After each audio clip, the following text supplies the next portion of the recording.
Bakit mahal ni Duterte ang China?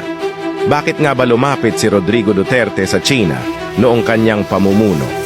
Alamin natin. Una, ang kanyang pananaw sa USA. Historically, malapit ang ugnayan ng Pilipinas at Amerika. Pero naramdaman ni Duterte na isang panig lang ito.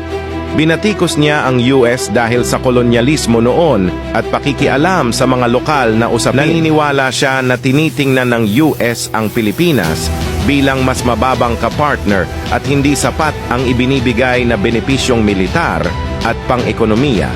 Kaya, bakit China? Nakita ni Duterte ang oportunidad sa ekonomiya. Nag-alok ang China ng malalaking puhunan sa infrastruktura, kalakalan at turismo.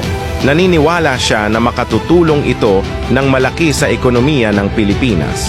Sa pamamagitan ng pakikipagkaibigan sa China, layunin ni Duterte na makakuha ng mas maraming pamumuhunan mula sa China at makapasok sa kanilang malaking merkado sa kabila ng mga alitan sa teritoryo sa South China Sea.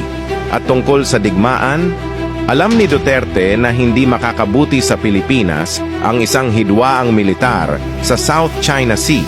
Sa halip, pinili niya ang dialogo at kooperasyon, umaasang makakamit ang mapayapang solusyon.